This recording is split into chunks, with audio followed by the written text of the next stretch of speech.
Asian glory YouTube channel के online platform पे मैं एशियन सिंह एक बार फिर से आपका हार्दिक स्वागत एवं अभिनंदन करता हूँ। बीएड सेकेंड ईयर परीक्षा की तैयारी के क्रम में हम चर्चा कर रहे थे परीक्षा में जो प्रथम प्रश्न पत्र है उसके अलावा जो शिक्षण विषय हैं, चाहे आप साइंस ग्रुप से हों चाहे आप आर्ट ग्रुप से हों, किसी भी ग्रुप से हों, इससे मतलब नहीं है। जो शिक्षण विधियां हैं वो तीनों पेपरों के लिए इम्पोर्टेंट हैं। फर्स्ट पेपर के लिए भी, इसके साथ ही साथ जो शिक्षण विषय हैं उसके लिए भी। इसके पहले के क्लास में हमने चर्चा किया था मस्तिष्क उद्दीलन विधि यानी brain storming method. Brain storming method है क्या, इस पे हम पहले चर्चा कर चुके हैं। आज हम चर्चा करेंगे कि ब्रेन स्टॉर्मिंग विधि के लाभ और उससे हानियां, कि कौन कौन से लाभ हैं या उसकी विशेषताएं क्या हैं, या उसके दोष कौन से हैं, या उसकी हानियां क्या हैं। तो सबसे पहले चर्चा हम लाभ पे या उसकी विशेषताओं पे करेंगे।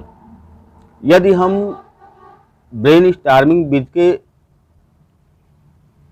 अर्थ पे जाएं तो आपको हमने बताया था कि ब्रेन स्टॉर्मिंग का मतलब होता है कि दिमाग में हलचल पैदा करना। स्टॉर्म माने आंधी होता है, आपको बताया गया था कि स्टॉर्म का मतलब आंधी होता है। तो ब्रेन में हलचल पैदा करना।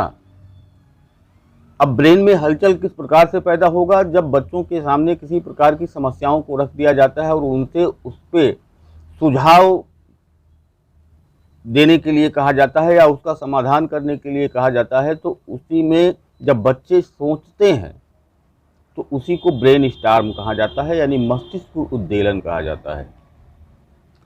सुझाव में हमने एक चीज़ और आपको बताया था कि जब सुझाव लिया जाता है तो उसमें क्वालिटी का ध्यान नहीं दिया जाता है बल्कि क्वांटिटी का ध्यान दिया जाता है। यानी आपके सुझाव कितने अच्छे हैं इससे मतलब नहीं है, बल्कि मतलब इससे है कि कितने ज़्यादा सुझाव आप प्रस्तुत कर सकते हैं, कितने ज़्यादा सुझाव आप दे सकते हैं। विल्सन ने सन 1887 ईस्वी में मस्तिष्क उद्दीलन विधि के कुल 8 सोपान बताए थे। यानी अगर आपको मस्तिष्क उद्दीलन विधि से शिक्षण कार्य करना है तो कुल 8 स्टेप उसके होते हैं, और वो इसके पहले के क्लास में आपको हमने समझाया था। आज हम यहाँ चर्चा करेंगे उससे होने वाले जो लाभ हैं, यानी जब हम मस्तिष्क उद्दीलन विधि से चर्चा करते हैं, शिक्षण कार्य करते हैं, तो उसके लाभ या विशेषताएं कौन कौन सी हैं और उसकी हानियां कौन कौन सी हैं, चर्चा इस पे करेंगे। तो अगर लाभ या विशेषताओं की बात करें तो सबसे पहले अपसारी चिंतन पर बल। अपसारी चिंतन और अभिसारी चिंतन। अपसारी चिंतन क्या है और अभिसारी चिंतन क्या है। अगर हम अपसारी चिंतन की बात करें तो अपसारी चिंतन का मतलब कि एक ही समस्या के एक से अधिक समाधान प्रस्तुत करने पर वो अपसारी चिंतन की श्रेणी में आता है। यानी सृजनात्मकता जहाँ पे होती है उसी को हम अपसारी चिंतन कहते हैं। यानी किसी समस्या का कोई नया समाधान दे देना, किसी समस्या का नया समाधान प्रस्तुत करना ही अपसारी चिंतन होता है, और किसी समस्या का परंपरागत समाधान करना वो अभिसारी चिंतन होता है। यानी परंपरागत समाधान अभिसारी और अपरंपरागत उसका जब हम सुझाव देते हैं तो वो अपसारी होता है। दूसरा पॉइंट है मनोवैज्ञानिक दृष्टिकोण। मनोवैज्ञानिक दृष्टिकोण का मतलब ये होता है कि जितना ही ज़्यादा हम अपने दिमाग को यूज करते हैं, जितना हम सोचते हैं, जितना चिंतन करेंगे, जितना ज़्यादा हम विचार विमर्श करेंगे, उतना ही हमारी बुद्धि का विकास होता है।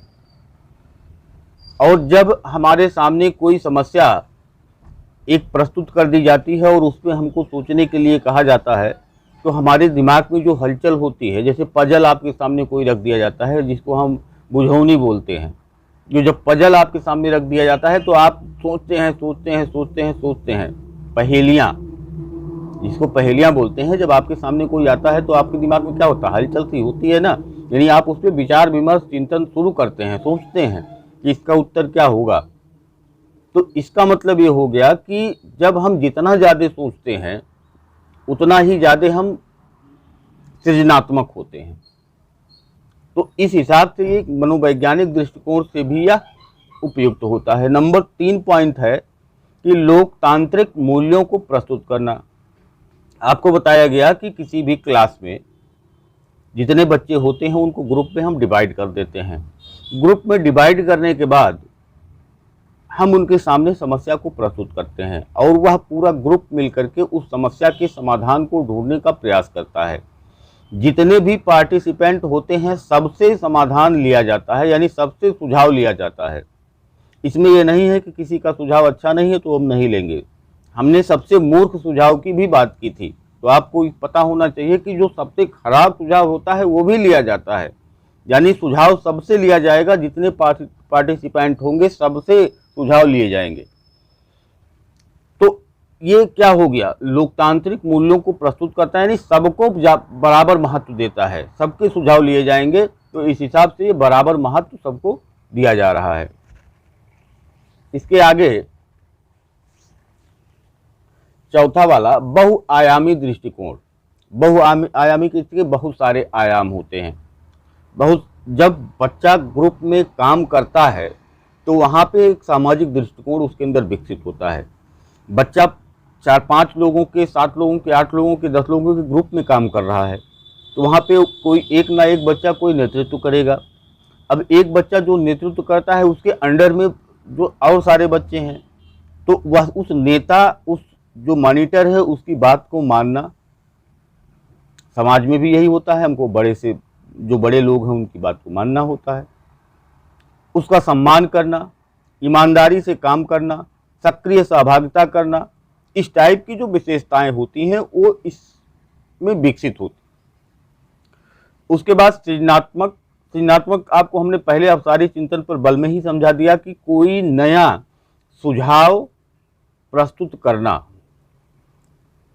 या कोई नया समाधान प्रस्तुत करना ही सृजनात्मकता होता है। तो वो पहले वाले पॉइंट में ही आ गया। उसके बाद सक्रिय सहभागिता। सक्रिय सहभागिता का मतलब सबको एक साथ रह करके काम करना जरूरी है। ऐसा नहीं है कि 8 लोगों का ग्रुप होगा तो उसमें एक कोई जो छात्र है वो निष्क्रिय हो जाए, वो उसमें कोई काम ही ना करे। जितने लोग हैं सभी लोगों को सक्रिय सहभागिता करना है, सबको अपने सुझाव देना है। सुझाव अच्छे हो या ना हो मतलब इससे नहीं है, लेकिन सुझाव आपको कुछ ना कुछ देना है, यानी सबके सुझाव इसमें लिए जाएंगे, ये जरूरी है। नवीन विचारों का सृजन। जब सृजनात्मक होगा तो नवीन विचार होंगे, अगर सृजनात्मक नहीं होगा तो नवीन विचार नहीं आएंगे, पुराने परंपरागत विचार ही आएंगे। लेकिन अगर सृजनात्मक है तो वहाँ पे नवीन विचारों का सृजन होगा। जब बच्चों से ये कह दिया जाएगा, अगर हम आपसे समझाते समय कहा था, हमने एक उदाहरण दिया था कि अगर आपके विद्यालय में पहिए लगा दिए जाएं तो क्या होगा, तो आप नए नए उत्तर उसके ढूंढ के लाएंगे। कोई कुछ बताएगा, कोई कुछ बताएगा, कोई कुछ बताएगा। इसका कोई फिक्स उत्तर तो है नहीं, लेकिन हर कोई बच्चा कुछ ना कुछ इसका उत्तर जरूर बताएगा। तो यहाँ पे होगा क्या कि नवीन विचारों का क्या होगा, सृजन होगा। मूर्ख विचारों को भी महत्व, इसको भी पहले हमने समझा दिया था कि जो सबसे खराब होगा उस विचार को भी लिया जाएगा और उस विचार को अच्छा कैसे बनाया जाए इस पे भी चर्चा वहाँ किया जाएगा। तो सबसे मूर्ख जो विचार होगा उसको भी बराबर का महत्व दिया गया, उसको भी लिया गया। इसका मतलब ये हुआ कि चाहे वो अच्छे विचार हो और चाहे वो खराब विचार हो, विचार सबके लिए जाएंगे। और जब सबके विचार लिए जाएंगे तो सबको बराबर महत्व दिया जाएगा। लास्ट में जो सबसे खराब विचार होगा, जो सबसे मूर्ख विचार होगा, उसको लेकर के फिर से चर्चा किया जाएगा कि इस विचार को हम अच्छा कैसे बना सकते हैं, इस पे चर्चा किया जाएगा। बहुत अधिक तैयारी की ज़रूरत नहीं होती है, यानी आप टॉपिक बच्चों को दे दिया जाएगा, उससे संबंधित जो बच्चों की अभी तक की जानकारियां हों उसी के आधार पे बच्चों को अपने सुझाव, अपने जो व्यू हैं वो देने के लिए कहा जाएगा। और इस प्रकार से हम छिपी प्रतिभा को मंच दे सकते हैं, यानी बच्चों को हम पढ़ाने के साथ साथ उनको एक खोजी यानी अन्वेषणकर्ता बनाने के साथ साथ हम उनको बोलने के लिए, अपनी बात को रखने के लिए इस टाइप का एक मंच प्रदान करते हैं। यानी बहुत से बच्चों को आपने ऐसा भी देखा होगा कि वो पढ़ने में तो बहुत अच्छे होते हैं, लेकिन जब उनको कुछ बोलना होता है, कुछ कहना होता है, तो वो वहाँ बोल नहीं पाते हैं। उनको सब कुछ आता है, सब कुछ समझ में आता है, लेकिन बोलने में उनको बड़ी समस्या होती है। तो इस टाइप के बच्चों को एक मंच मिलता है कि धीरे धीरे करके उनके अंदर बोलने की प्रैक्टिस होती है, और अब वो जा करके कहीं भी किसी भी समाज में अपनी बातों को रख सकते हैं। तो इस प्रकार से ये जो विशेषताएं थी या लाभ था जो मस्तिष्क उद्दीलन विधि के, उस पर हमने चर्चा किया। अब आइए चर्चा करते हैं कि उसके दोष कौन कौन से हैं, चर्चा उस पर करेंगे। दोष की अगर बात की जाए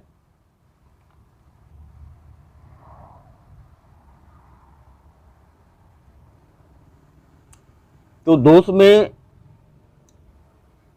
छोटी कक्षाओं के लिए व्यवहारिक नहीं। छोटी कक्षाओं की अगर हम चर्चा करें तो छोटी कक्षाओं में जो बच्चे होते हैं उनका जो मस्तिष्क होता है अभी उतना सृजनात्मक होता नहीं है, यानी वो उतना ज़्यादा चिंतन कर नहीं सकते हैं, उस पर सोच नहीं सकते हैं।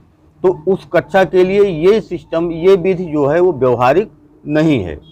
प्रत्येक वस्तु को इस विधि से नहीं समझा, प्रत्येक विषय वस्तु को इस विधि से नहीं समझाया जा सकता है। इस दुनिया में अभी तक कोई ऐसी विधि नहीं आई है कि जिससे हम सभी किसी भी पाठ्य वस्तु को लेकर के शिक्षण कार्य कर सकें। जब ये आ जाएगा कि हम कोई ऐसी शिक्षण विधि उठाएं जिससे हम चाहे जो हिंदी हो, गणित हो, अंग्रेजी हो, विज्ञान हो, भूगोल हो, इतिहास हो, नागरिक शास्त्र हो, कोई भी पाठ्य वस्तु हो, हम उसको समझा सकें, तब उस स्थिति में कह सकते हैं कि एक शिक्षण विधि ऐसी है जिसको लेकर के हम किसी भी पाठ्य वस्तु को समझा सकते हैं। लेकिन आज तक की बात है कि अभी तक कोई ऐसी शिक्षण विधि का विकास नहीं हुआ है। तो प्रत्येक विषय वस्तु को हम इस विधि से भी नहीं समझा सकते, जैसे किसी भी विधि से हम किसी भी विषय वस्तु को नहीं समझा सकते, या किसी भी विधि से हम सभी विषय वस्तुओं को नहीं समझा सकते, वैसे इस विधि से भी हम सभी विषय वस्तुओं को नहीं समझा सकते हैं। प्रशिक्षण आवश्यक। जब हम इस विधि को लागू करते हैं, 8 स्टेप आपको बताया गया था, 8 स्टेप बाय स्टेप आपको काम करने होते हैं। जब तक कोई प्रशिक्षित शिक्षक नहीं होगा तब तक वो स्टेप बाय स्टेप उस 8 स्टेप में काम नहीं कर पाएगा। तो इसके लिए ज़रूरी ये है कि जो शिक्षक हो उसको प्रशिक्षण प्राप्त हो और पहले वो बच्चों को समझाए, परिचय कराए कि क्या क्या कैसे कैसे होना है, परिभाषीकरण करे, समस्या का सुझाव ले, इस टाइप के जो स्टेप हैं उसका पालन करे। और इसके लिए ये जरूरी है कि जो शिक्षक हो वह प्रशिक्षित हो। चौथा पॉइंट है, अंतर्मुखी स्वभाव के बालक भाग नहीं लेते हैं। इसमें ये इसका दोष है कि अंतर्मुखी का मतलब ये होता है, जब आप जुंग के वर्गीकरण में जाएंगे, पर्सनालिटी का जो जुंग का वर्गीकरण है उसमें जब जाएंगे वहाँ पे तो बहिर्मुखी, अंतर्मुखी, उभयमुखी 3 प्रकार के व्यक्तित्व की चर्चा उन्होंने की है। तो जो अंतर्मुखी बच्चे होते हैं वो समाज से अटैच बहुत कम रखते हैं, यानी कि वो समाज में कम बोलते हैं, और जब कम बोलने के नाते ही वो किसी भी सार्वजनिक कार्यक्रम में भाग लेने से बचते हैं। तो यहाँ पे भी जब उनसे कहा जाता है कि आपको इस पे विचार विमर्श करना है, तो वो करते क्या है कि इसमें पार्टिसिपेशन ही नहीं करते हैं। तो यह इसका एक दोष है। कुशाग्र बुद्धि के बालकों को इसमें लाभ हो जाता है। जो बच्चे तेज होते हैं, तेज दिमाग के होते हैं, वो यहाँ पे लाभ ले लेते हैं। ज़्यादा बोलने वाले जो होते हैं वो लाभ ले लेते हैं, लेकिन जो भले ही तेज है, भले ही उसको ज्ञान ज़्यादा है, लेकिन बोलने में कमज़ोर है, वह बच्चा यहाँ पे लाभ नहीं ले पाता है। व्यवस्थित विधि नहीं है। इस विधि में आपने देखा है कि जब आप पार्टिसिपेशन बच्चों का कराएंगे तो वहाँ पे जब बच्चे अपना अपना व्यू, अपने अपने सुझाव, अपने अपने समाधान प्रस्तुत करेंगे, तो वहाँ पे कोई ये तरीका नहीं अपनाया गया कि कौन सा बच्चा पहले अपने व्यू देगा, कौन सा बच्चा बाद में अपने व्यू देगा। यानी इस प्रकार का कोई भी व्यवस्थित प्रोग्राम यहाँ पे निश्चित नहीं किया गया है। तो इस प्रकार से यह एक व्यवस्थित विधि नहीं है। यहाँ पे होगा क्या, कोई भी बच्चा बोल रहा है, दूसरा बोलना शुरू कर देगा, तीसरा बोलना शुरू कर देगा, इसी में इस उलझन की स्थिति पैदा हो सकती है। तो इस विधि में यह कहा गया कि ये व्यवस्थित विधि नहीं है। परिणामों की भविष्यवाणी नहीं की जा सकती। जब हमने कहा कि अगर आपके विद्यालय में पहिया होता तो क्या होता, तो क्या हम पहले से भविष्यवाणी कर सकते हैं कि इसका रिजल्ट क्या होगा? नहीं कर सकते, क्योंकि कोई फिक्स इसका उत्तर नहीं है। हम चर्चा करके उसके सबसे अच्छे समाधान पे जा सकते हैं, लेकिन हम ऐसे भविष्यवाणी नहीं कर सकते कि इसका जो उत्तर होगा ये यही होगा। तो यहाँ पे ये कहा गया कि परिणामों की भविष्यवाणी नहीं की जा सकती है। ये इसका अगला दोष है। 8वां है, मूल्यांकन कठिन है। मूल्यांकन कठिन इसलिए है जब एक प्रतिष्ठित अध्यापक ही इस कार्य को कर सकता है तो मूल्यांकन कार्य भी कठिन होगा। बहुत सारे सुझाव जब आएंगे एक साथ, उसमें से जब आपको अगर सबसे मूर्ख और सबसे अच्छे सुझाव को छांटना होगा तो ये एक कठिन काम है। मूल्यांकन सबसे अच्छा हम निकालने का प्रयास करें और सबसे खराब निकालने का प्रयास करें। आपके पास मान लीजिए 10 ग्रुप हैं और 10 ग्रुप से 10-10 सुझाव आए तो कुछ 100 सुझाव हो गए। अब उस 100 सुझाव में से आपको सबसे अच्छा सुझाव छांटना है और सबसे खराब सुझाव छांटना है। तो जब सबसे अच्छा और सबसे खराब सुझाव छांटना है तो यहाँ पे मूल्यांकन करना कठिन हो जाएगा कि सबसे अच्छा सुझाव है कौन और सबसे खराब सुझाव है कौन। अगला है सभी बच्चे भाग नहीं लेते। जो अंतर्मुखी व्यक्तित्व के बच्चे होते हैं, आपको पहले ही बताया गया, वो पार्टिसिपेशन से भागते हैं, यानी पार्टिसिपेट नहीं करते हैं।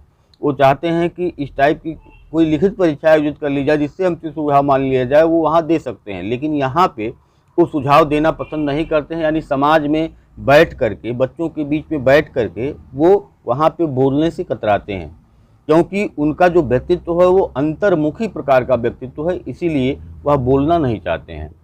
और 10वां है समय अधिक लगता है। जब इसका पूरा अरेंजमेंट होता है परिचय से लेकर के मूल्यांकन तक, तो आप देखते हैं कि बहुत एक लंबा समय लगता है। तो बच्चों को पहले उस मूड में तैयार किया जाता है कि आप चलिए, आपको इस टॉपिक पे समझना है, बोलना है, वाद विवाद करना है और इसके समाधान और सुझाव प्रस्तुत करने हैं। तो इसमें एक लंबा समय लगता है और ये एक खर्चीली विधि है। क्रमबद्धता नहीं, किसी प्रकार की क्रमबद्धता इसमें नहीं है। क्रमबद्धता का मतलब ये हो गया कि हमने आपको पहले ही समझाया कि जब व्यवस्थित नहीं है तो क्रमबद्ध कैसे होगा। जब ये व्यवस्थित विधि नहीं है तो ये क्रमबद्ध किस प्रकार से हो सकता है। व्यवस्थित होता तो क्रमबद्ध होता, व्यवस्थित नहीं है तो क्रमबद्ध नहीं है। तो हमने आज चर्चा किया आपसे कि मस्तिष्क उद्दीलन विधि की विशेषताएं, गुण, इसके दोष या हानियां कौन कौन सी हैं, इस पे हमने चर्चा किया।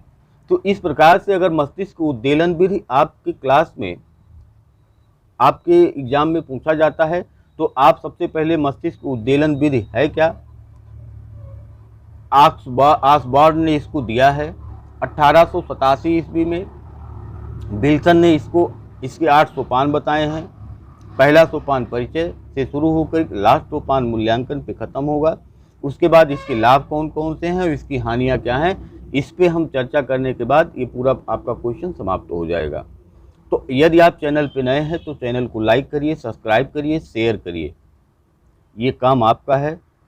बाकी अगर आपको वीडियो पसंद आता है तो आप कमेंट बॉक्स में ज़रूर मेंशन करिए, फीडबैक ज़रूर दीजिए कि वीडियो आपको कैसा लग रहा है, आपकी परीक्षा में क्या ये तैयारी में आपके सहयोग दे रहा है या नहीं दे रहा है। इस बारे में आप कमेंट बॉक्स में कमेंट ज़रूर करिएगा। अगला क्लास जो भी होगा, अगर आप जो पढ़ना चाहते हैं, कुछ आपको कठिन लग रहा है तो हम तो आपसे सुझाव मांगेंगे। ये आपके मांग पे ही ये मस्तिष्क उद्दीलन विधि हमने पहले पढ़ाया है। तो जो आपको लगता है कि ये कठिन है तो उसको आप कमेंट बॉक्स में मेंशन कर दीजिए, हम उसको पढ़ाने का प्रयास करेंगे। नहीं तो फिर अगले विधि पे हम कल चर्चा करेंगे। अब अगला क्लास आपको बोर्ड पर मिलेगा। आज जो मार्कर की स्याही है वो ख़त्म हो गया था, इसीलिए हमने आज भी इस पे बना दिया। अगला क्लास आपको बोर्ड पर मिलेगा, अच्छे से मिलेगा। और अगर आपको कोई टॉपिक कठिन लगता हो, आपको ना समझ में आ रहा हो, आपके विद्यालय में पढ़ाया गया कि नहीं पढ़ाया गया, अगर समझने में दिक्कत है तो आप उसको कमेंट बॉक्स में मेंशन करिए, उस पर हम क्लास देने का प्रयास करेंगे। धन्यवाद, नमस्कार।